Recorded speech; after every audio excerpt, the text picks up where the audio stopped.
Howdy folks, and welcome back to No Guarantees. Today, I'm going to be covering absolutely everything you need to know to completely restore a set of full doors for your YJ or CJ. First thing I want to cover is picking a set of doors that's actually worth restoring. These doors have some common issues, and most of the time they're easier to avoid rather than fix. First major issue that you'll come across, and if you're watching this video, I'm sure you've seen it before, is that they like to rot out right here between the door skin and the window hoop. Water sneaks down between the two of them and rots from the bottom up, pretty much taking out this whole pillar. But I've got a fix for that we'll talk about when we get to the other doors. Here you can see the back side of that problem, and you can tell just how bad it is. Somebody really tried to cover it up with some poor welds, but didn't do a very good job. The next problem is on the inside, right below the vent window. Almost all YJs and CJ full doors have this problem. They get a crack right here because they weren't properly reinforced from the factory, and I think I have a fix for that as well. The next common rust area is down there in the bottom of the door. When doors like this sit with no moisture barrier, water gets in there and can pool up with all the sediment in the bottom and just rot the bottom of the door completely out. And you can see on this side, we've got that crack as well. Another thing to look for on a good set of cores is just general functionality. Make sure your window cranks, your inner handles, your outer handles, your locks, your vent windows, make sure everything works. And if it doesn't work, at least make sure the doors are complete. There's a lot of linkages and hardware on the inside of the doors that are really hard to come by if you don't have them already in your doors. The last thing to look for that won't be a problem for most of you, but certainly was for me, is if you look closely at this door and remember what the other one looks like, you can see chrome handle, chrome pillar next to the vent window. And when I go on the inside, I've just got some bolts holding in my custom door handle. That's actually because this door is off of a CJ, but that one was off of a YJ. And the only difference that I can find between the two are the threads for the handle, as well as, you know, the obvious stuff like chrome versus black, lack of a mirror, that kind of thing. But those changes change a lot over the years, and I honestly don't know the differences between CJ, early YJ, late YJ. I know they all have little differences. To be honest, I don't know all of them. So now that we've covered what bad cores look like, I'm gonna run inside and we can talk about what good cores look like. And as you can see on these doors, there is absolutely no rust. I mean, a tiny bit of surface rust over here at the bottom by the foam plug, but really not bad for some 30-year-old parts up here in the Northeast. Most of the time, they won't be cheap. I paid 4 times as much for these doors as I paid for the other ones, but I think it's going to be well worth it, even just in time spent. These doors are complete, all the hardware is intact, and based on the door panels not having holes for the handles in them, I can tell at least they've been replaced, so it's very likely that somebody's been in here before me. And that's a good sign because I think a lot of this hardware is going to be relatively easy to remove. So with that said, and hopefully you got your doors picked out, now we can start tearing them apart. The first thing I'm going to do is pull off this handle. Take a small flathead screwdriver, stick it behind this cover, and pop it off. If you've got the early model YJ doors, they're going to have a thicker, cooler looking, in my opinion, chrome handle, and then it's just an Allen head bolt in the center. But for the later model, pop the cap off, and then a T25. Next up, we can pull off the door panel. I know they make tools to remove the trim clips, but I've had good luck with just a big flat blade screwdriver. There's 7 clips on the back of this panel, 2 down here, 2 here, 2 up here, and 1 in this top corner. I like to start at the bottom of the door and work my way up.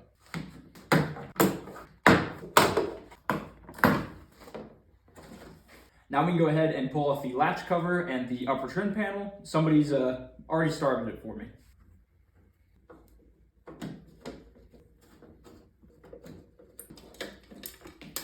So when I first looked at it, I thought these were just open holes, but it looks like somebody's decided to rivet the trim piece to the door, probably when they lost the screws. So I'm gonna grab my drill those out, as well as pull off the moisture barrier.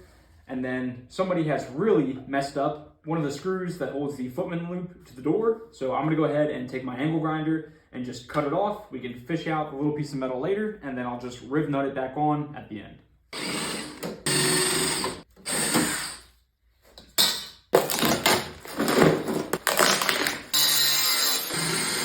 Now we can start with the scary stuff. The first thing being the vent window. And this is kind of the point where a lot of people stop with their door restoration. They throw some seals on the outside, maybe some felts on the glass, but nothing with the vent window. First thing you gotta do is take your window crank and roll the main part of the window all the way down. The next thing we have to do to make this as easy as possible is to rip off this first section of the window felt. That again just gives you the smallest little bit more space down in here to work with. After that, you also have to peel off a little bit of the weather stripping up at the top, but since we're replacing it anyway, it's not a big deal.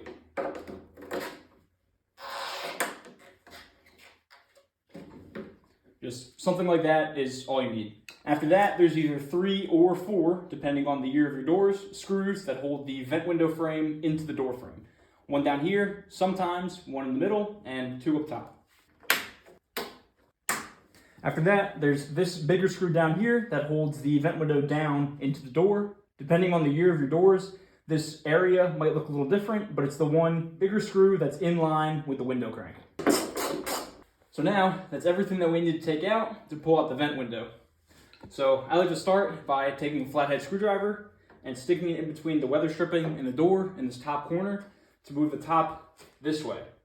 Because the whole goal here is to spin the vent window as much as we possibly can, and it's going to slide up and out.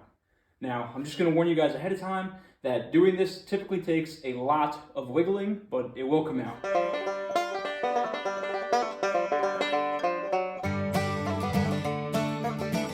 And there you have it. There's your vent window out. Next up, we can remove the glass, and this is definitely one of the things that's easier to do with the door on the Jeep. So if that's an option for you, definitely put the door back on. But for me, I'm just gonna kind of have to stand it up and hold it. Hopefully you guys can see down in there, but here's the window back here. This is the piece of metal that's bolted to the window, and you can undo these bolts if you want to, but I've heard it makes a headache later when you're trying to align the window and the regulator together. So the easier thing to do is to take, this is a leg of the regulator right here. On the end of that is a disc that rolls inside this track right here. And the reason I have the screwdriver is because I find it's easier to get a screwdriver in there and kind of pry them apart a little bit. Some people have good luck with the window just falling off the regulator, but I've never been that lucky. And while we're doing this, you want to rotate the window towards the front of the Jeep. So I'm taking this top right corner and I'm moving it towards the front of the Jeep because this is a passenger door. So right now, hopefully you guys can see, this is at the end of the slot, but everything's just a little bit stuck.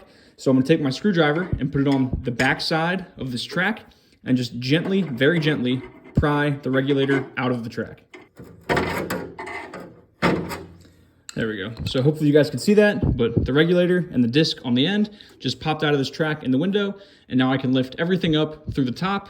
I don't know if I'm gonna be able to show you guys because the door is leaning on my knee and I can't move away from it to move the camera. All right, glass is out. I forgot to mention, you have to take off both of the window felts if you haven't already. To get the outside one out, which is the only one that's left on my doors, there are these metal clips that go into these slots on the outside of the door. And you just kind of sneak a screwdriver in there, pop it out, and then just yank out the rest. And yours will probably be just as brittle as mine, and they'll kind of look like this when you're done with them. Now, if everything on the inside of your door is working, the only thing you have left to do is pull off the weather stripping, which just rips out of the slot on the top of the door, and there's little pins that hold it in around the bottom of the door, but again, it just pulls right off. Everything on the inside of my door is working fine, but for the sake of having a complete video, I'm gonna go ahead and rip everything else apart just to show you guys where everything is. Next up, we can pull out the latch. It's just a couple of clips and then 4 T27 Torx bolts that hold it to the frame of the door. In order to get these clips out, there are 2 types that you're gonna see. There's this type right here, which just swivels out of the way. I kind of wish they were all like that. And then there's this type, which looks more like a threaded rod. And the way you do those is you take a flathead screwdriver, put it between the 2 ears that are separated, not the one that's together in one piece. Stick it in there and just pry up and it'll pop right out like that. That's all 4 of the linkages. Now for the 4 bolts.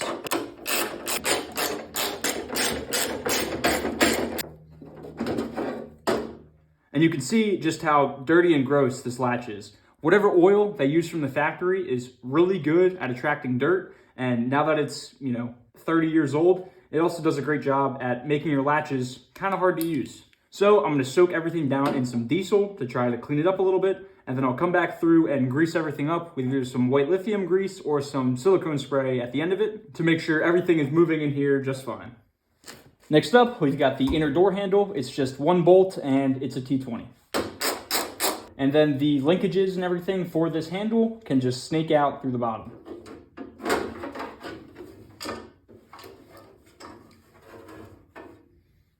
Now we can remove the lock cylinder and the 2 clips that hold it in. There's one on the outside right here, that's a C-clip. So if you just take a small screwdriver, you can pop it away from the central stud. Here's that outer C-clip.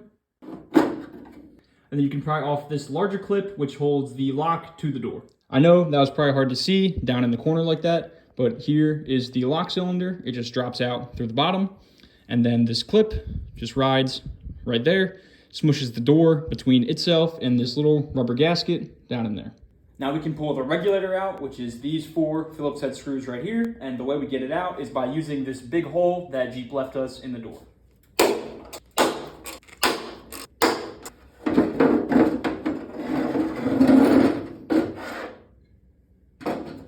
And there's the regulator. All right, we got 2 things left on the insides of these doors. The first one being the outer door handle.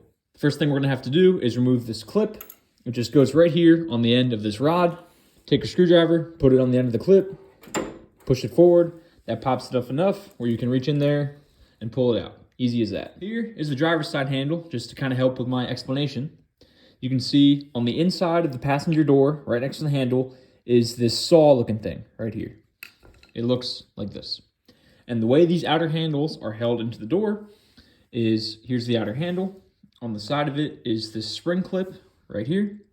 And this saw looking thing is fed up between the handle and the clip like that. And this clip sits in the notches of the saw, which pushes the handle and the door together, and then they won't come out. So all you need to do is take your screwdriver, put it in here, pry that handle up, and then push back on the saw piece to slide it out of there. It's really hard to show on the door. I'll do my best, but hopefully that explanation was enough so you guys can kind of see what you need to do. There's the one. And there's the other.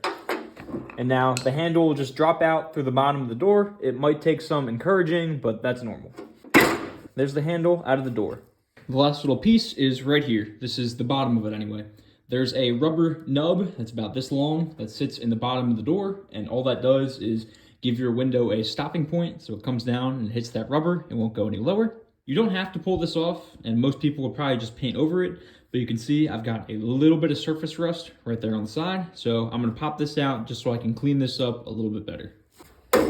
Here, you can see it. The door just sits right there in that more narrow part. It just pops into the bottom of the door.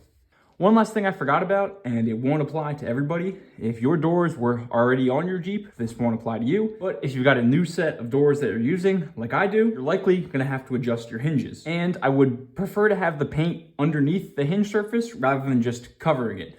So I'm gonna go ahead and pull my hinges off, and then when I paint the doors, I will paint the hinges separately and then put them back together when I can actually mount them on the Jeep. And if this is your first time dealing with the door hinge Torx bolts specifically, they are a real pain. So make sure to use heat, PB blaster, everything at your disposal.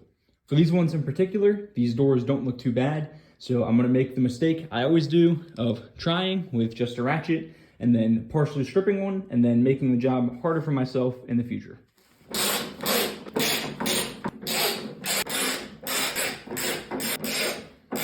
I'm extremely impressed. Between the 2 doors, this is the only set of 12 bolts that I've ever had come off of hinges without copious amounts of heat and PB blaster. I mean, you guys saw the marks on doors that are on my Jeep right now from being heated to all get out with a torch, and those ones still fought back.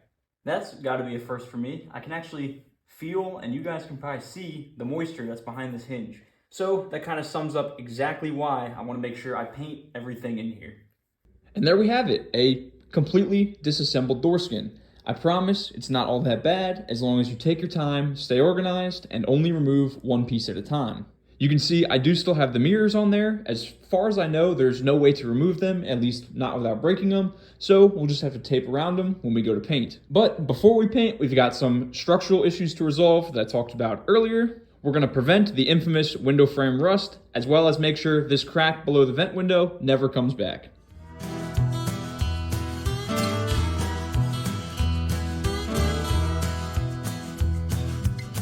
All right, midweek update, about 9 p.m. on Wednesday. I've been coming out here pretty much every night after work and just grinding away on all the body work. I'm no body guy, and I'm not the one that you guys want teaching you how to do any of this. There are so many brilliant people online that make a living doing this. You don't want some kid who likes Jeeps teaching you how to do that.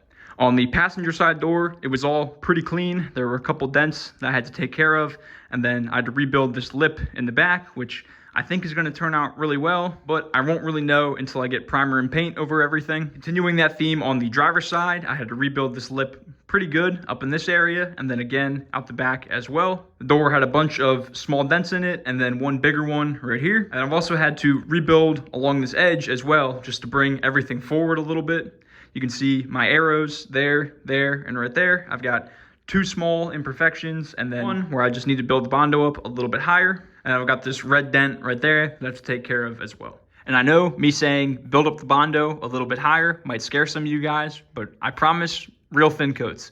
You can see here's a spot right here where I put some Bondo down over my arrow marking the dent, and you can still see the arrow through the Bondo. That's how thin my Bondo is. So I promise, guys, I'm not too worried about it cracking or anything like that. And then I've also been working on this grill. I smoked a buck coming home from the gym a couple months ago, and it dented up my grill and my driver's side fender pretty good. So I figured now was a good time to break this grill out and do some body work on it to swap it with the one on the Jeep. The plan was to turn this into a wall hanger, but I figured the one that's on the Jeep tells a better story, and it's off my first car, so I might as well switch them. The body work on here wasn't too bad. I had to do a little bit in the corners to bring them back up, as well as fix some dents in the middle of the bars, the bottom corners, and then at the bottom. There were also some rock chips up top, and then a pretty big dent right here where it unfortunately caved in the geometry up in the corner. So I've done my best to pound it back out and then smooth and reconstruct it. And I think it's going to turn out okay, but like a lot of this, I won't really know until I start laying down the primer and paint.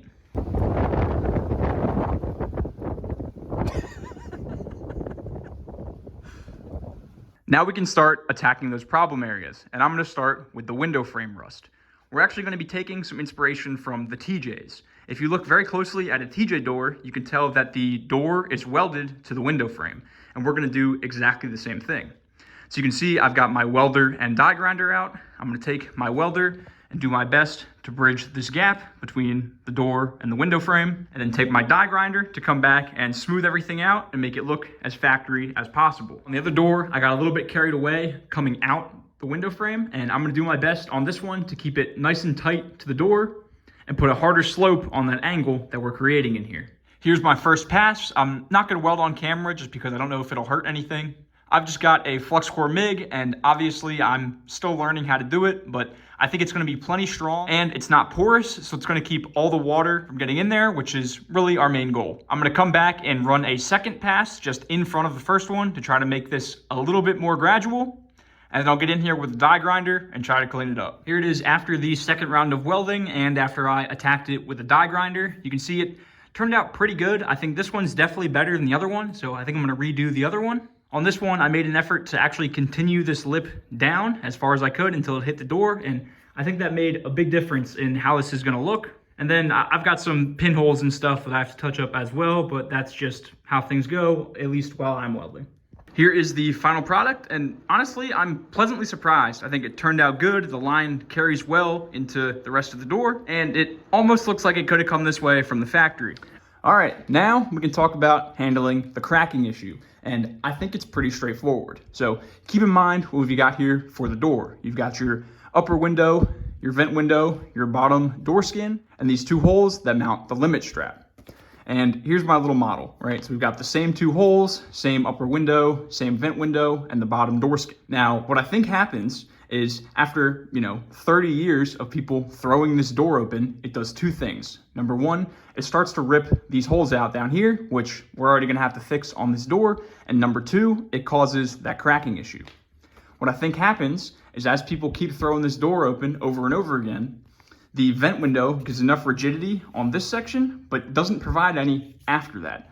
So what I think happens is the door actually starts to bend every time somebody opens this door and lets it hit against the limiting strap. So what we're gonna do is take this 1/2 inch angle iron and put a fixture in here, something like this, to give some extra support underneath where that crack usually occurs. Fortunately, this door hasn't had the chance to crack yet, and I plan to keep it that way. Hey y'all, Editor Me here. I did a horrible job explaining this while I was filming the video, so hopefully this can help it make a little bit more sense. I want to talk about where you're putting that angle iron piece and why you're putting it there. So let me just sketch like the cross section of the door real quick. So here is your inner door skin. There's your outer door skin. Here's where like your mirror would be. Over here would be your door handle. And this would be where the glass goes. So hopefully you're oriented and you kind of get what I'm putting down here. Now the surface that typically cracks in these doors is this one right here. So the crack typically starts somewhere around here, works its way up the door and then over to the point where you can see it and you go, oh man, my door is cracked, when it gets to about right there. Now, in order to prevent that, we want to strengthen this half of the door.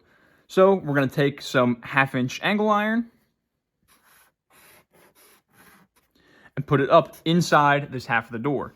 And the reason I say a 1/2-inch angle iron is when you get this corner lined up with this corner, it makes this corner butt up against this wall, and then this wall right here and this wall right here are perfectly parallel and flush.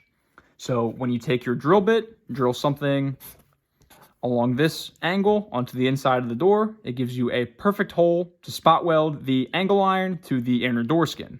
So hopefully that all makes sense. Now, the only thing that you have to worry about when you're doing this is running into the window felts. Now, the window felts sit something like this. Remember, here is your glass. Here are your two window felts. The one on the inside is the one that we're worried about because that's what we're modifying. And these window felts have clips on the inside of them that need to pop into that inner door skin somewhere around here. So all I did to remedy any interference was on the areas where that clip needs to pass through, I cut out this section of the angle iron. So the last thing I want to hit on is the structural rigidity of that angle iron when you're getting rid of this piece, because it kind of sounds like it would take away a lot of the structure, but I don't think it does. So here is your piece of angle iron, which would be oriented something like this in the door. And remember that swinging action that I was talking about? If I try to bend this piece in that direction, it doesn't bend at all. And it might rip this paper, but it's certainly not going to rip the angle iron. Now, talking about getting rid of this section, I rip this down the middle. And here as well, you can tell that this angle iron gets floppy in this direction, but that's not the direction we're forcing it. We're forcing it in this direction. We're trying to bend it like this. So if I try to bend it in that direction, it still doesn't bend, especially because, you know, these pieces are fixed like this, definitely still doesn't bend. So I think this is going to work. I think it's going to strengthen the door enough, and I'm not worried at all about cutting these little bits out and having it still be strong enough. So I'll see you guys back in the garage where I actually get to making these and we can put the theory to the test. Here's that same piece of angle iron that we're trying to get inside this structure right here. And the goal of that is to get this face of the angle iron right underneath this face of the door. And we're going to do that by drilling some holes in here and then spot welding it to the top surface of the angle iron. So I'm going to go ahead and grab my drill and my angle grinder, pick some pretty random spots in there to drill my through holes, and then clean up the corresponding spots on the door frame as well as on the angle iron to plug up those holes with some weld. Here is my final piece before I go ahead and prime it. I just stripped down all the rust and cut out my two spots for the window felt to go into. In order to take your measurements as to where these two slots are, I highly recommend you put this inside the door and then take some spray paint and just dust the whole edge. That way you can tell exactly where your two holes are. And after I prime this, and I'm going to clean up only certain sections, I'm going to do it again to make sure I've got these marks as well to keep as much primed metal on this as I possibly can. In case anybody's interested, here are where my holes are. This is actually the front edge. The long section is in the front. So I'm cutting it right there, just taking that 1/2 inch off. There's my first hole and my second hole. Here is the final version of the piece we're going to be putting inside the door. You can see my 3 spots that I've grinded down for the spot welds, as well as this one that I grinded down for the support piece that goes between the 2 halves of the door skin. I actually got out the driver's side door because I figured it would be a better example. You can see that this tab isn't really holding on to too much anymore, and you can see that the crack on this side goes a lot deeper. So I'm gonna go ahead and drop in this piece inside the door, weld up my 3 spot welds, and also take care of fixing this guy before we flip the door over and fix the crack for good. I've got my 3 plug welds and the 1 connector piece all welded up. These obviously aren't the prettiest welds I've ever done, so this is about as close as I'm gonna let you guys get. But I'm gonna go ahead and flip the door over and show you guys how to fix up the crack to make sure it doesn't come back and it doesn't get any longer. Here is that crack, and one of the most important things you wanna do to prevent this from coming back outside of welding the crack up is you wanna take a drill and stop drill the crack, meaning you take a drill a small hole right at the end of that crack just to take the sharp end off of it and prevent it from propagating any further through the metal. Now that we've got it stop drilled, I'm going to take the welder, weld it up the rest of the way, do my best to grind it down flat, and then we'll do some body work and you'll never know it was there. So I'm going to clean this up, put the same brace in the other door, and I'll be back with you guys when we're ready to get both doors in primer. Here's what the passenger side looks like, all welded up. I've just got my 3 spot welds and then the 1 spot where I had to fix the beginning of the crack. This one turned out a lot better than the driver's side. Here's just some general advice. Whenever you're doing stuff like this and working on your car, always start as close as you can to the rear passenger side and work your way up to the driver's front, because you want to start on the spots that you're going to see the least, which is typically the passenger rear. And by the time you get to the driver's side front, the part of the car that you see the most, you want to have everything perfected by then. So I broke my own rules and did the driver's side first, but especially when it comes to primer and paint, I'm going to want to do the passenger side first, get everything right, make sure I'm doing a good job, and then move into the driver's side. Here is the first coat of primer. It's nice and light to give the follow-up coats something to tack to, but it's still bringing out any imperfections that I might have. You can see where we rebuilt this ledge back here. I've just got some pinholes that I'll have to fill in, and the primer might even take care of them. I've also got this scratch right here that the camera doesn't really show, but it is there, and I think the primer is going to take care of that as well. You can see the repair and fix that we made up here, and it looks fantastic. It almost looks like the door came that way from the factory. And then I do have some bugs in my primer, but you'll have that when your work environment looks like this. Also, being the famous millionaire YouTuber that I now am, I went ahead and bought a heated garage, so I understand this is a high dollar operation, and I hope it's still relatable for you guys. Here is the final paint job on the passenger side door, and honestly, it looks really good for a rattle can job in my garage. You can see the bodywork that we did over here where the window hoop meets the rest of the door. Honestly, looks like a factory door, and then all the rebuilding that I had to do on this ledge looks great as well. If I get at an off angle to the light, the camera has trouble focusing, but you can kind of see that I've got a pretty good amount of dust in my paint, as well as a good amount of orange peel. Now, I'm not too concerned about the surface finish of the door, because in the summer, once the weather is nicer, I plan to repaint the entire Jeep, including the doors. This was more of a test just to make sure I like the Rust-Oleum Sunrise Red, which is what this is, and to keep these doors protected until then. Now, this is typically the point in the video where I would cut to a fully reassembled door and say the reassembly process is just the disassembly process in reverse. But because there are so many little moving parts to these doors, I actually want to walk you guys through the reassembly process. So like I said, we're starting with the outside door handle, and I've already got this one sat inside the door, but I wanted to show you guys something. I've decided to replace my door handles with these aftermarket ones. And here is the original one for comparison. And now you can see when I put these two next to each other, I don't know if the camera is going to do it justice, but on the aftermarket one, this clip is much lower to the surface than on the old one. So all that means for us is that our shims that we shove in there next to the handle are too tall. Here is an original shim from the driver's side door that I still need to cut down. And then here is the cut down version for the passenger side. You can see if I line up the teeth and the hole, that's what I had to do. I had to grind down this whole edge as well as bevel this back corner so it fits in over the lip of the door from the window frame. I'll try to get some close-ups of me actually installing this, and hopefully you guys can see what I mean, but be warned, if you go with a set of aftermarket handles like I did, you might have to do this exact same thing. So here is the original clip, and here are the two that I ground down for the passenger side. I did check, and I will have to do exactly the same thing on the driver's side. So if I try to get this clip in here, Not only does it not fit into the handle once it's pressed into the door, it also doesn't clear this ledge of the door in order to sneak it in there. So to prevent not fitting in the handle, that's where the grinding down the bottom comes in. And then in order to fit over that ledge, that's where the beveling of this corner comes in. Now, trying the same thing with our modified shim. You can see it still needs a little bit of persuasion to get in there, but I wanted to keep as much material as I possibly could on the shim. And now I'm going to take a screwdriver and a mallet and just give them a couple taps to hopefully send them home. And if I pick up the door and try to push the handle out of it, it doesn't move at all. So that means our outer handle is fully installed and nice and tight, and the pins won't fall out because gravity is pulling them down. A common thing that I see people do to make a handle replacement easier is to drive these pins up from the bottom. And I really don't like that idea because with all the vibrations that our Jeeps have from driving them around and gravity working against you, I just feel like the clips are going to fall right back out.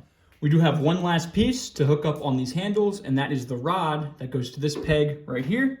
And this was actually the only piece that I left inside the door. So here is the rod, goes up over that peg like that. And then we have this cotter key that goes into a hole in the peg. It's going to be hard to see with my hand in the way, but I'm going to use my left hand to pull this rod down just to give myself more room to get this pin in.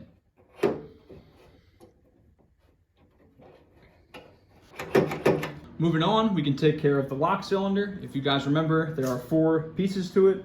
The lock cylinder itself, the connecting rod, the little C-clip, and then the big clip. I find it easier to connect the rod to the lock cylinder outside of the door and then fish everything through and connect it with the big clip. If you're looking at the lock cylinder from the inside of the door, there are these 2 nubs, the one in the center and the one towards the top. Make sure you're putting the one on the top. And then the connecting rod should go like this towards the front of the door. This is the passenger side, so I'm putting it on the left. And then we can take the C-clip and pop that on as well. Now we can go ahead and fish everything through the outside of the door. Keep in mind that this gasket is not just a straight circle all the way around. It has little cutouts for these lugs. So make sure everything's lined up before you try to stick it through, or you can either rip the gasket or everything won't seat all the way. There's that in. Now we can take this clip and slide this in as well. From the factory, their orientation kind of changes. I think it's easiest to push it in from the bottom of the door towards the top. And there's our lock cylinder fully installed. Next up, we've got the inner door handle, and I ended up getting a new one as well, which is a decision I might regret because I've heard almost all of the aftermarket ones are complete junk, and I will snap this handle off, so I'll definitely be keeping the old one. But on my driver's side door, it's cracked anyway, so I figured I might as well replace them both. First thing we have to do here is swap over our linkages. You can see they attach with these swing out connectors that are very nice to work with. So move up the linkages, pop them off, and then it just comes like that, right out of the handle. But for now, we can slide these into the new handle, pull up our clips, and they are locked in as well. So we can go ahead and slide this down through the hole.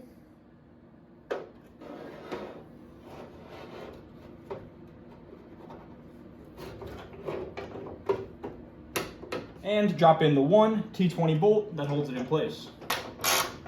Next up, we can get the door latch back in. I did my best to clean everything up and re-grease everything. I was planning on using either white lithium grease, silicone spray, or like some dry lubricant graphite, and I have none of that. So red and tacky is gonna have to suffice. If you take a look at this one compared to the uncleaned and unlubricated driver's side one, it makes a huge difference, and this one moves a lot better.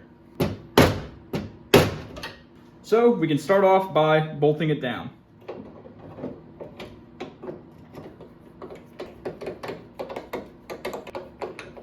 Now we can hook our 4 linkages back up. Most of the time they kind of line back up like mine did, but if yours don't, this one right here is the handle itself. This top one is the lock on the handle side. This one over here bridges this gap right here with this little piece that we took out before, and the one up from the bottom goes on this bottom clip that you guys can't really see. And to get them back in, there's not really any adjusting. You kind of just, when this is shut, you want this shut, and then you push it down. Next up, we can get the regulator in place. You can tell that I have heavily greased this thing. I put a ton up by all the teeth where it actually moves on both sides, and then I ran it back and forth a couple times. I also put some down here on either side, just in case there's any friction surfaces, and then especially down here at the wheel as well. I put a ton of grease on this, and I'm gonna put a ton in the window track to try to keep everything moving freely. On the doors that are currently on my Jeep, I lubricated one of them because it has no door panel and not the other one, and it makes a huge difference having these crank windows properly lubricated.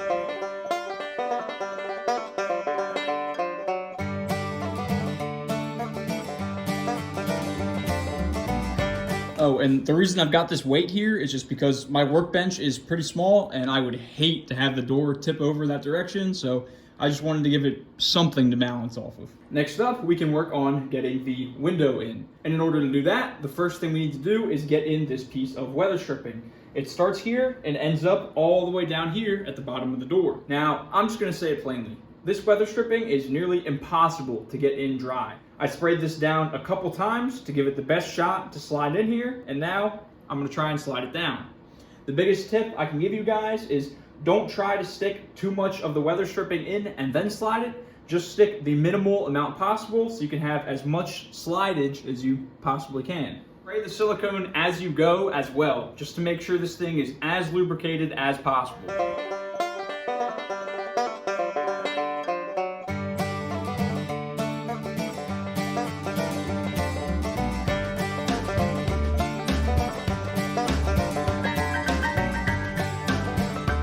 There's also a ledge in here where it goes from one piece of channel into the next. I didn't realize that's what I was getting hung up on, but if I push it down with a screwdriver, I should be able to slide it right past.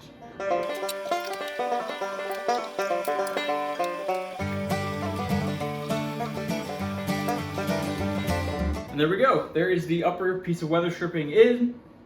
It does take a little while and you have to be patient, but I promise you will get it. But you definitely need to make sure you lubricate everything. I even took a pause about halfway through to spray some silicone inside the track that we're sliding it on, and I think that helped as well. I almost forgot about the stopper block, so I'm gonna chuck that in, and then we'll put the window in. There we go. Now we can get the glass back in. The biggest thing you want to pay attention to is making sure your back edge of the glass stays in line and inside of the back stretch of the weather stripping. I've also put a ton of grease on my channel, as you can see, and that's just to keep everything, again, moving freely.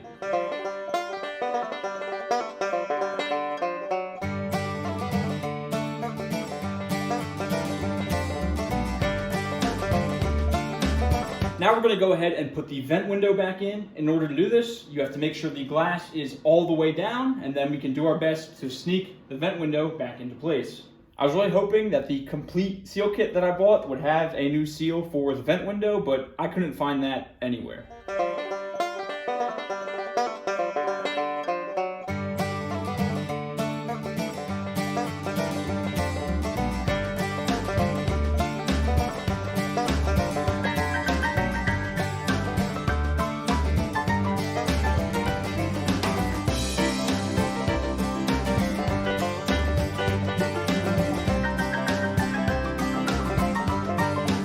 The vent window in. I'm having a little bit of difficulty with the actual seal that the rear window rides on, fitting all the way into its slot.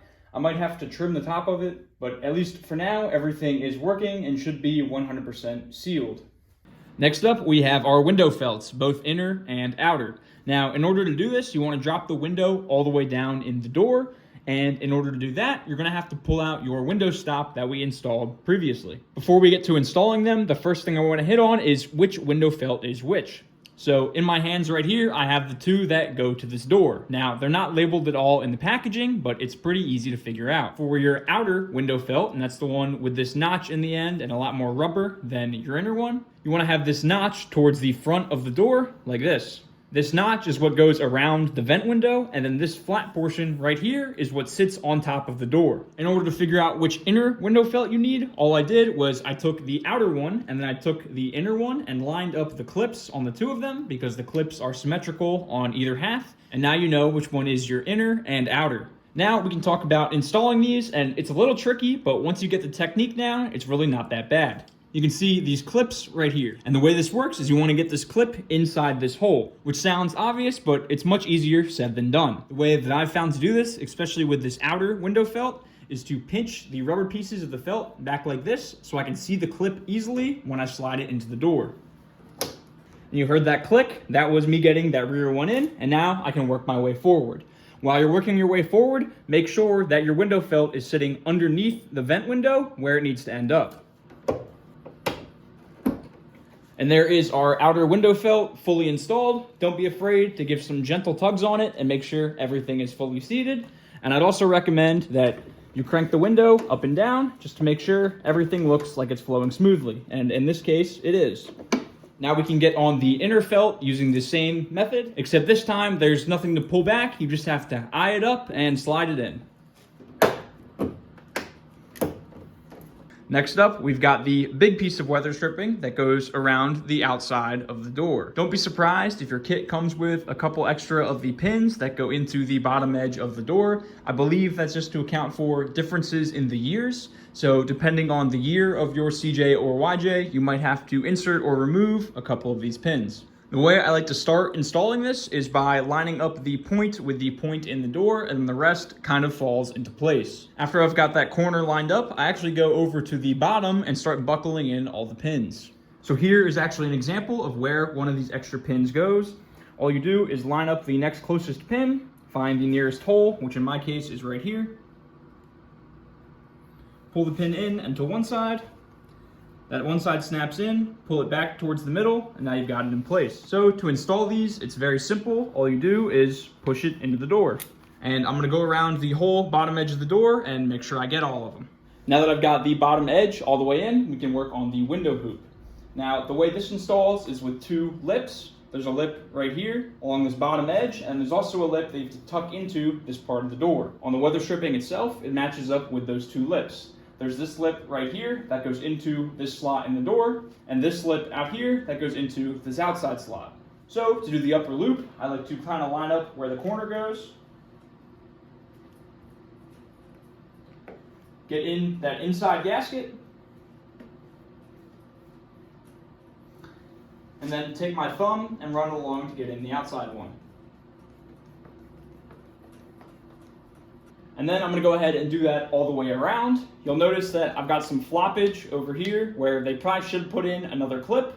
And all I'm going to do to remedy this is take some black RTV, put it on the inside of the weather stripping, hold it up against the door for a little while, and that'll be perfectly fine. Here's the rest of that outside edge. I wanted to get a closer shot.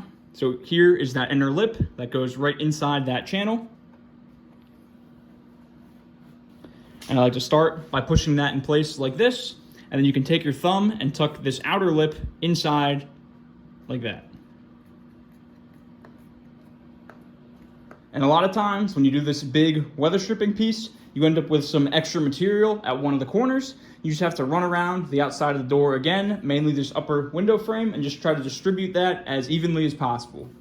Next up, we can put our door strap Footman loop back on. I'm going to do that with the help of some 1/4-20 rib nuts.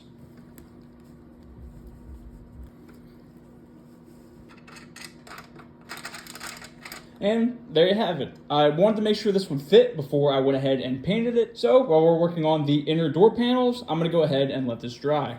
Now, let me show you guys how I made the upper door panel. It's fairly simple, and I'm going to be making the one for the driver's side right now. The first thing I did was make a template. You can see with this piece of poster board that I accidentally ripped in half. But I went ahead and held this up to the door, found approximately where all of my pins go. I actually missed one of them on my first round, and approximately where the handle goes.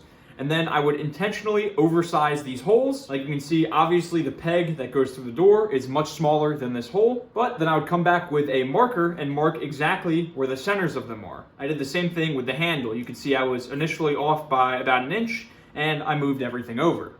After that, I took this template and used it on another piece of poster board to have a more exact template. I've got my handle in the correct location. I've made sure to mark out exactly the centers of all the holes, and then it was time to test fit the template and make sure everything fits. Now, from the factory, these are the pins that they use on to hold the door panels to both the hard doors and the soft doors. You can see it's got the bottom layer and then the top layer, and the door panel itself goes between the two. This little twisty part twists up into the door and then gets stuck on this lip so it doesn't come back out. Now, I couldn't figure out what size drill bit I needed, and half of mine are broken in order to do that. So I decided to just cut the top piece off, and I'll put these between the fabric section and the backing. So I then took all of my pins, put them through the holes in the door panel, and then mounted it on the door, made sure everything lined up. I even took the handle and put it in as a test fit and make sure everything is going to work with this new panel. I might as well mention that the radius that I used on the corners is just the outside of a paint can, and it seems to work fine and be a relatively close match for the original door panels. So after you've got your template looking how you want it to and it fits nicely on the door, you can trace it onto your real backing. Now, this is a piece of hardboard that I just found in my kitchen. We happen to have. It says only for packing on the end of it, so I'm sure it was shipped with something, maybe our fridge. But you can buy a 4 foot by 8 foot section of this stuff from Home Depot, Lowe's, Menards for like, I don't know, $10, $15. So it's pretty affordable and a perfect material to make door panels out of. You can see I've got my template drawn on here. I've got the handle, the 5 holes for the pins, as well as the general outline of it. Now, I don't have any woodworking tools or woodworking adjacent tools, so I'm just gonna take a flat disc on my angle grinder and do my best to cut and carve this out of the hardboard. Here is our upper door panel backing mounted onto the door. You can tell my driver's side door is a little ways behind the passenger side one, but we'll get there. There are 2 things that you're gonna wanna test fit at this time. The first one being the handle.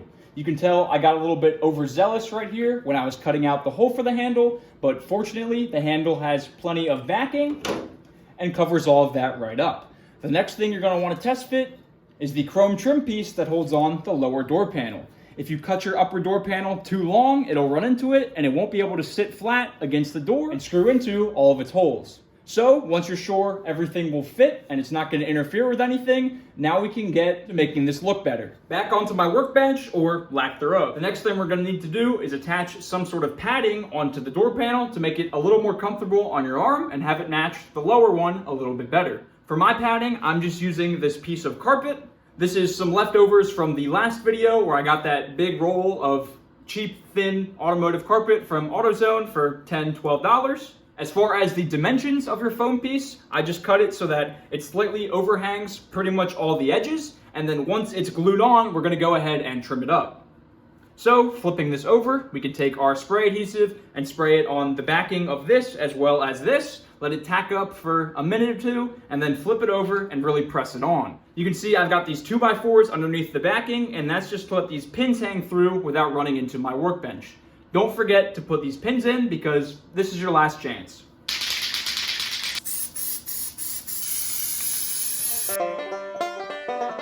You'll notice that I've not cut out the material for the handle yet, and that's because I like to wait till the end until I have both layers of material on here, and then I take an X-Acto knife, cut an X into both of them, and then fold my corners over. I think that leads to the cleanest look and honestly the least amount of work. So I'm gonna let this all dry for a few minutes, and then I'll take an X-Acto knife or a pair of scissors and do my best to trim up the edges. Our spray adhesive is dry and I've trimmed up the edges. You can see that they're not perfect, but they're definitely close enough. They're gonna be getting covered up anyway. The next step is to take your final material. In my case, it's this $9 cheap fake Amazon leather, and we're gonna use the exact same procedure to glue this to this. Except this time you can see my piece is much larger. When I put it over the door panel, I've got plenty of overhang all around, and that's because once we glue this down, we're gonna be trimming it to leave about a 1/2 inch all the way around so we can fold that over and get a nice clean look.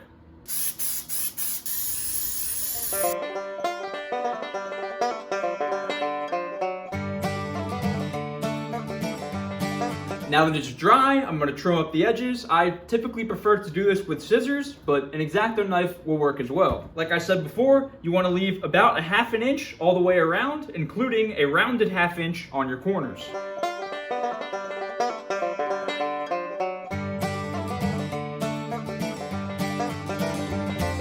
And now, in order to have our corners sit flush and look nice, we need to put some relief cuts in there for when we fold them over. I typically do 1 on either side of the corner, something like that, and then 2 in the middle as well. And now we can again take our spray adhesive and spray it on this gap that we left, as well as on the outside of the backing. Now we can try and fold this over and see if I waited long enough. I like to start on the ends and work my way towards the middle, which I know is typically the opposite of what you want to do, but the ends have a lot harder geometry, so I like to start there. So the first thing I like to do is that end flap that you get after you cut it, I fold over that end flap, then I take the next little triangle that we cut, fold that one over, and then the next one after that, and work my way around the corner. And if you take a look at the back of your factory door panels, they do it exactly the same way.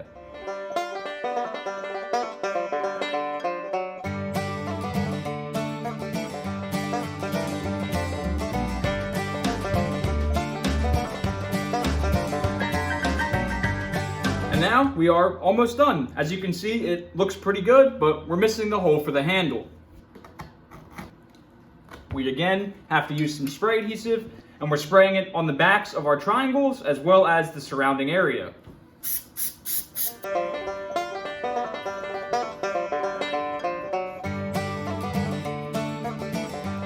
And there we go. You have a completed door panel. And obviously it's not perfect, but I would way rather do this than spend $100 for 30-year-old ones on eBay. Next up, we can really start putting back together the inside of this door. I'm going to start with the chrome trim strip as well as the cover for the latch.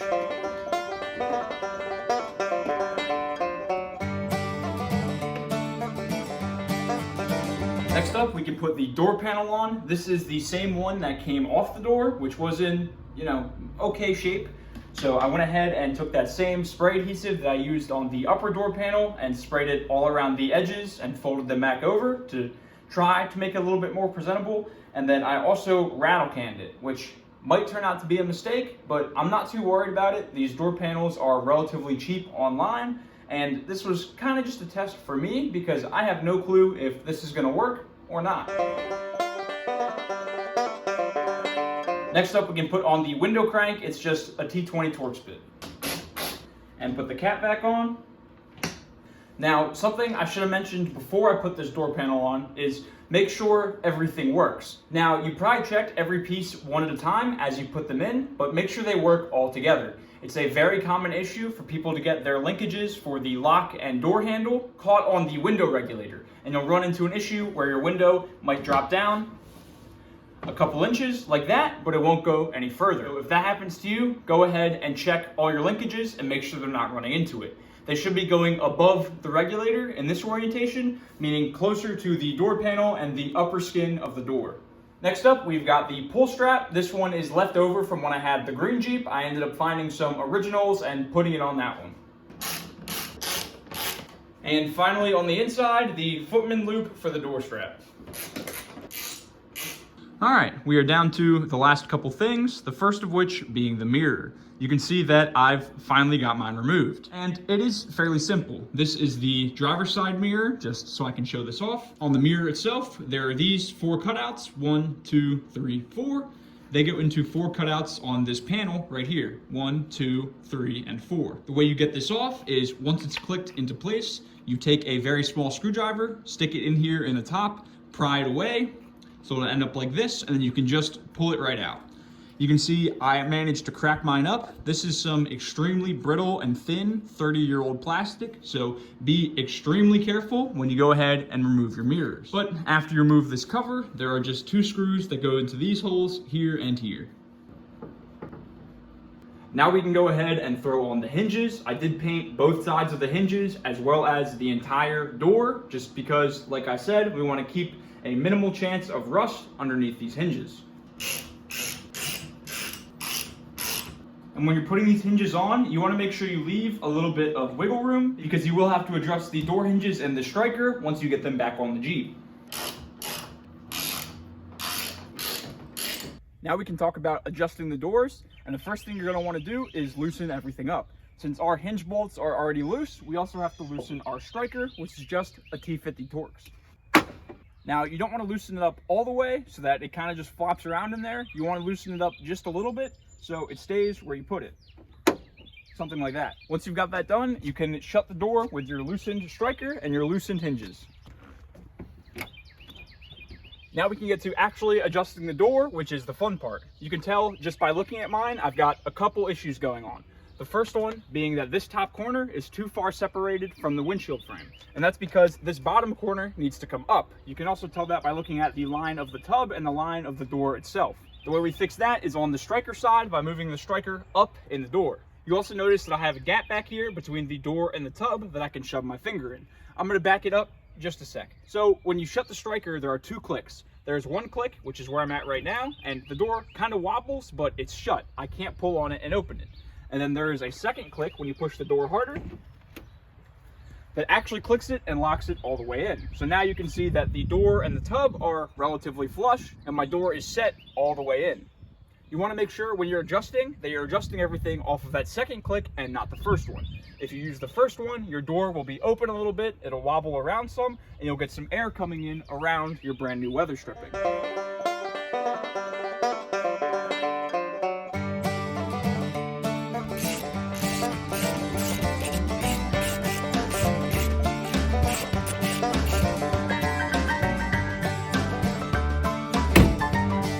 I would say this is a properly fitted door. I've been recording for about 10 minutes, which should give you a relative concept of how long it can take. It's kind of just a lot of trial and error. The gap here you have in the front is typically bigger than the rest, but it shouldn't be huge. And the gaps on the bottom and the side should be about the same size. Now, I don't have my hard top on because it's been relatively nice this week. We've had highs in the 60s, which is really making me look forward to summer, and I've had the top off. Now, when you do have the top on, there's also a gap to consider up here between the hard top and the door, but I'll have to deal with that once I get mine on. Another thing I want to mention is that these doors were never on this Jeep. I think I said that previously. So these hinges were never adjusted to this body. If you're working with doors that have been on your Jeep previously and your hinges are already adjusted, there's a pretty good chance that you're gonna have to slam your door in order to get it to shut, because we just replaced this weather stripping, and it's likely a lot more solid and a lot thicker than its predecessor. And there's one last adjustment that you might have to make. You can see, looking at my windshield frame and my door hoop, that the gap starts small and the correct size down here at the bottom. I can't even fit my finger in here. And then as we move up towards the top of the door, it gets wider and wider until I can fit my finger in and we can actually see daylight between the windshield frame and the weather stripping. Now, that's because on these Jeeps, these spreader bars between your roll cage and your windshield frame are adjustable. And depending on if yours came with a hard top or a soft top out of the factory, that measurement can be slightly different, or they didn't really care that much. Now we can talk about closing that gap between your windshield frame and your door frame. The first thing you need to do is drop your windshield frame. There's one bolt down here, two up top, and you also have to remove your sun visors. I've done that in my last two videos, so I'm not going to show it again. Once that's dropped, you can go ahead and shut your door. At this point, your hinges and your striker should already be adjusted.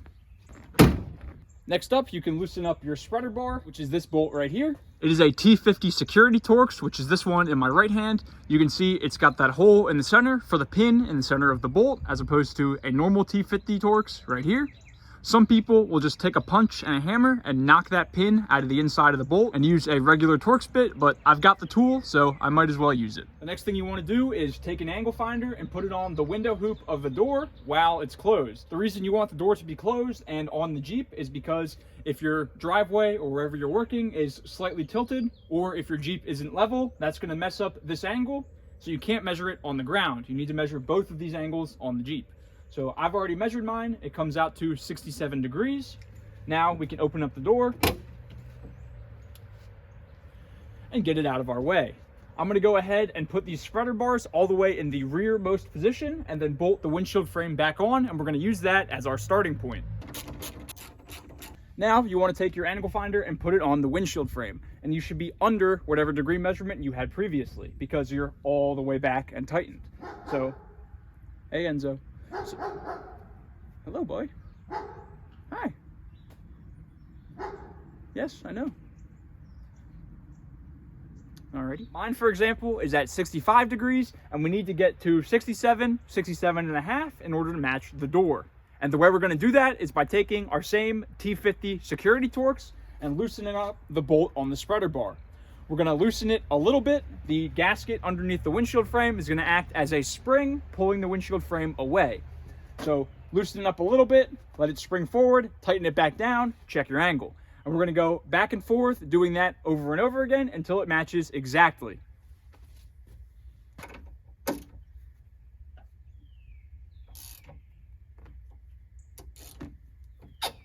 So the camera probably didn't even pick that up, but the spreader bar moved forward maybe 1/8 of an inch, 1/4 of an inch. Now I can go back over here and check my angle. I'm at about 67 degrees, so I'm gonna go just a touch further. And if you mess up and you go too far, it's no big deal. Just loosen this bolt back up and slide everything back and start over. And now the windshield frame and door are perfectly aligned. I'm gonna tighten this bolt back down and then we can shut it and I'll show you guys how perfect it is. Hopefully the camera shows the difference, but compared to what we had before, spot on. Here is the final product and it looks fantastic. They pretty much look like original unrestored doors, which is exactly what I was going for. Opening them up, the interior panels look great as well. Everything works, window cranks, locks, vent window, everything. It all functions super smooth and works very well. I even took the seat covers off of the seats just to see what everything looks like. And as you can see, it looks phenomenal.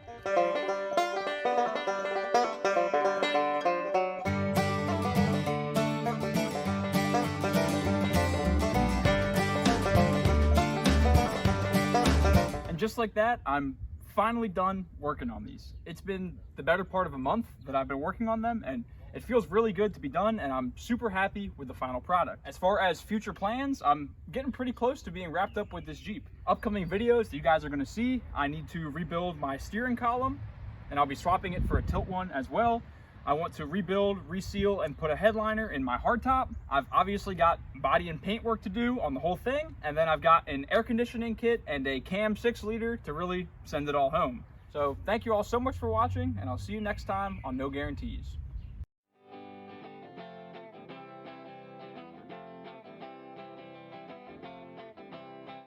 Howdy folks, and welcome back to No Guarantees. Today, I'm going to go over absolutely everything you need to know to rebuild your full doors on your YJ or CJ. The first thing I want to talk about is how to pick doors that are actually worth restoring. These YJ and CJ doors have some really common problems that a lot of times it's easier to avoid them rather than fix them. This is the biggest problem that if you're watching this video, I'm sure you've heard of it before, but these doors like to rot out right in this area. Water gets down there between the outer door skin and the door hoop.